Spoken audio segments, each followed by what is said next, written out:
There are a lot of advantages to shopping online. First, it's very convenient. All you need is a secure internet connection in order to buy products from around the world. Also, you can often get better prices than you would shopping in person. It's easy to research products, services, and individual vendors before you make a purchase by looking at online customer reviews. But like anything you do on the internet, online shopping has its risks too. It can be too convenient. It's easy to get carried away and buy more than you intend.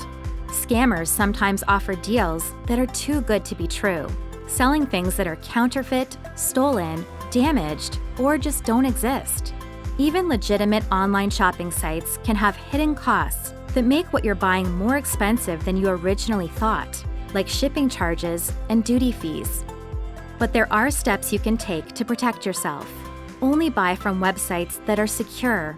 The signs of a secure website are the padlock on the address bar and a web address that begins with HTTPS with an S at the end, rather than just HTTP. Don't buy anything when using public Wi-Fi, like at a library or coffee shop. Do some research before you buy anything from a website. Does the company have a listing with the Better Business Bureau? Does the company have a return policy? Is there contact information like an email address or phone number that you can use if you have problems? Are there any customer reviews you can read about the product, service, or company? Keep any emails sent to you by the website and save your receipts. While most websites will email you a receipt or order confirmation after you've made your purchase, you can also take a screenshot of the order confirmation page that is displayed once you've checked out. The website takeascreenshot.org will show you how to do that on your device. If you paid by PayPal, which is an online payment platform, you can check your account right away to make sure the correct amount was charged. If you paid by credit card, you'll need to watch for the charge to show up on your statement. Most big retail stores, including grocery stores, sell online now. And of course, Amazon, which only sells online, is one of the biggest companies in the world and carries a huge range of products. In many cases, there might be an American and Canadian version of the same site. For instance, Amazon.com and Amazon.ca. The Canadian version of the site will have the .ca address. This site might not have the exact same stock as the American site, and product prices and shipping rates may differ.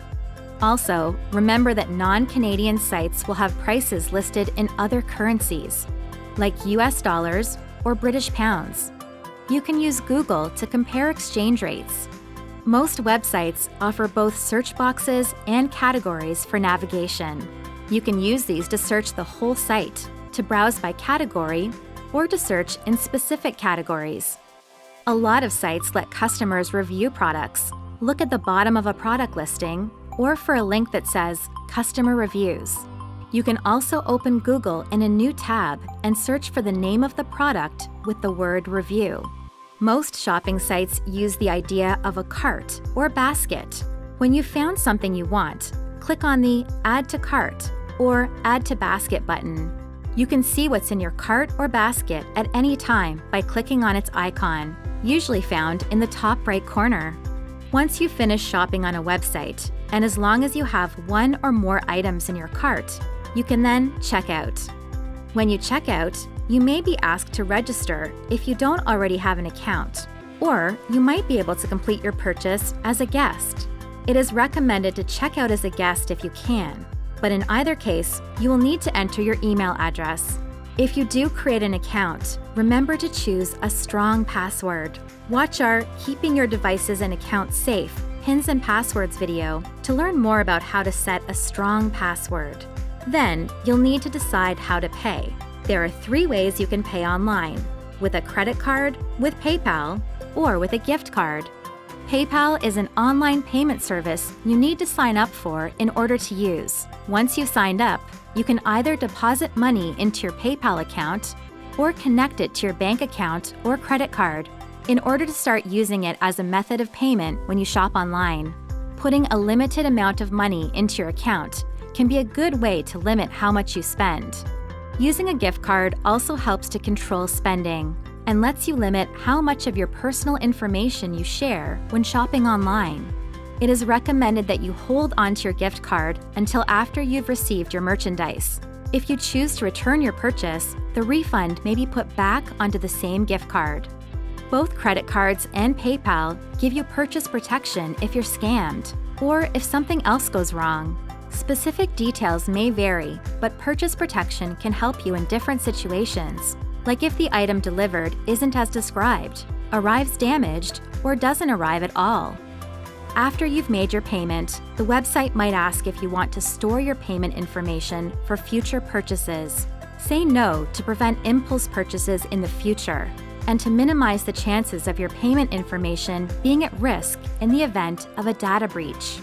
If you are required to create an account on the site, make sure to log out when you're done, so no one else can use your account. If you used PayPal, you should log out of that too.